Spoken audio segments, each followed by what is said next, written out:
Hi.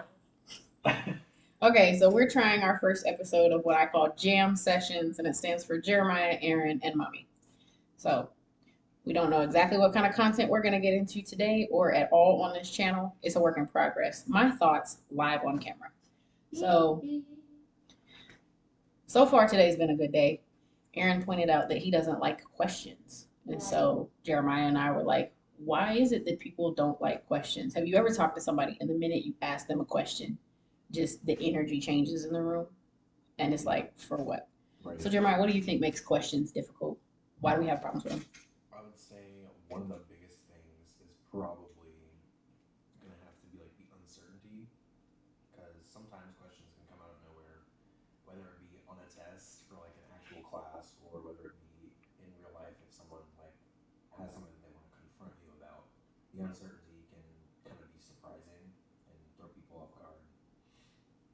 So I would say that's probably the biggest thing.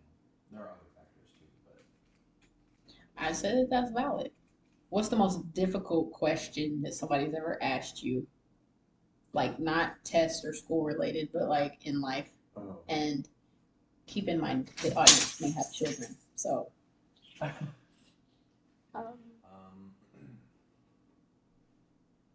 most difficult question I've been asked in my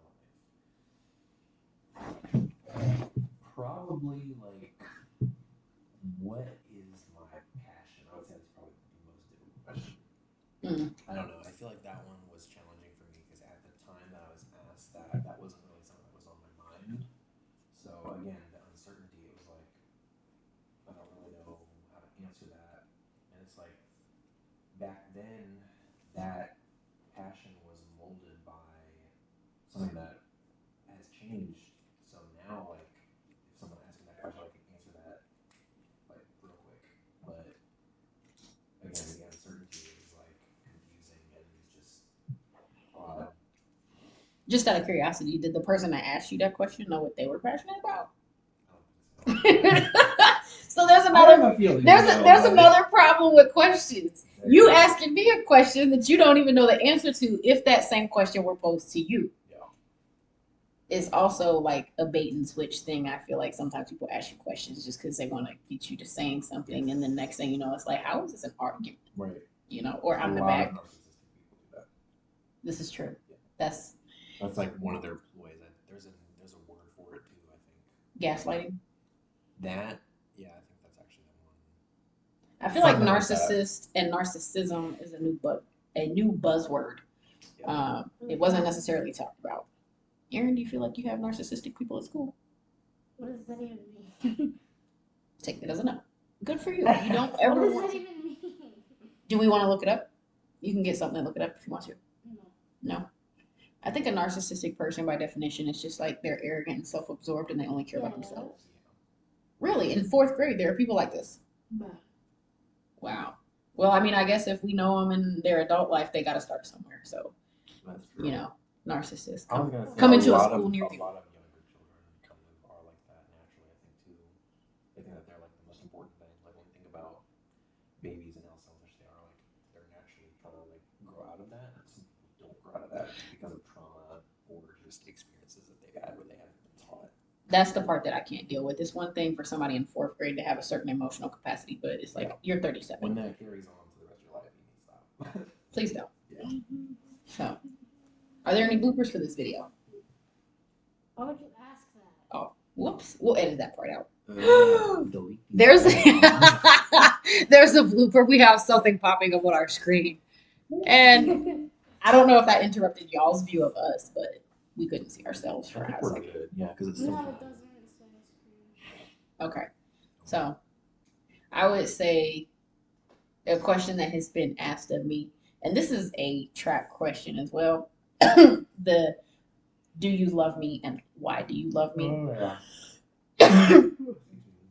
Those are the worst questions, and it's like, why do we feel the need to ask that? Why do you think somebody would ask, "Do you love me?"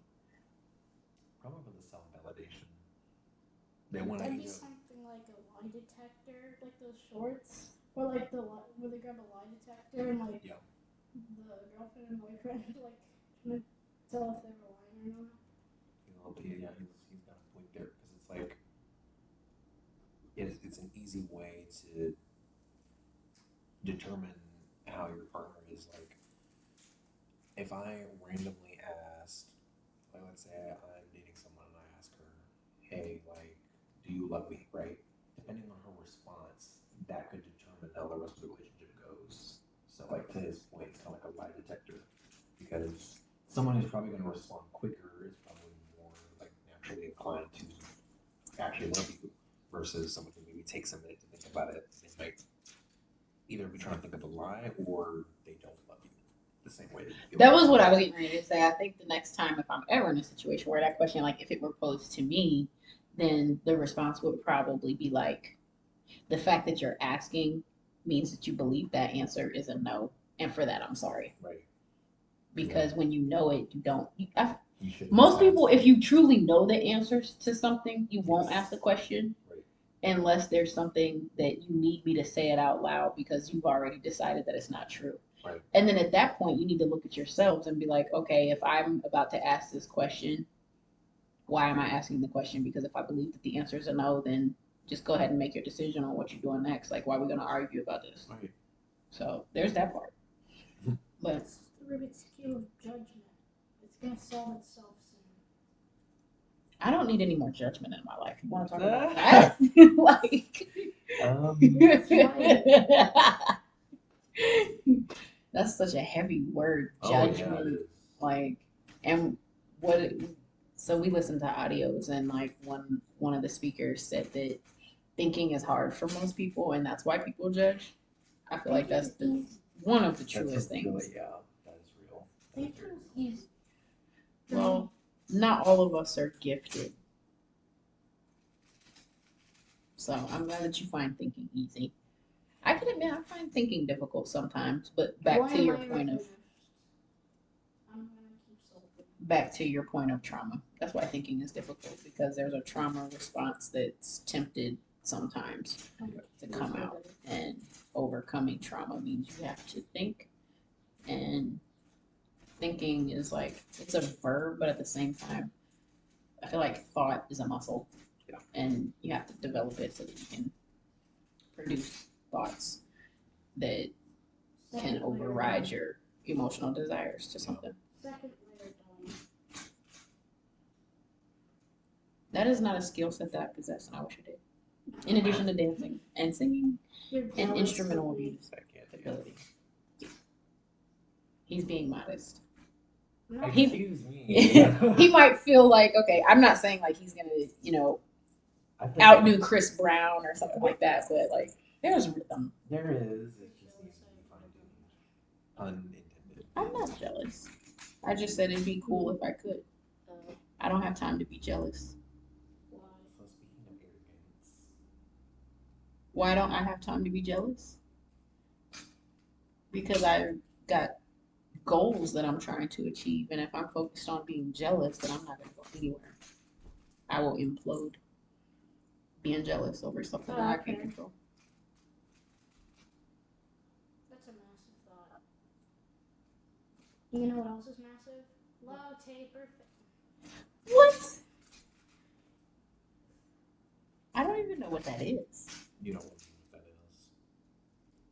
That meme has not died since like 2013. I feel like my child just cussed at me and I don't even know. Parenting in 2025, they've probably insulted you and you have no idea. Whereas in the 90s, your parents The knew. judgmental cube has been solved. And the verdict is? That you're a good mother. Yes! Best thing that's been said to me today. What about you? What's the best thing that's been said to you today? That has not happened yet. I love you. Well, there we go. You get it on your head. I've heard that before.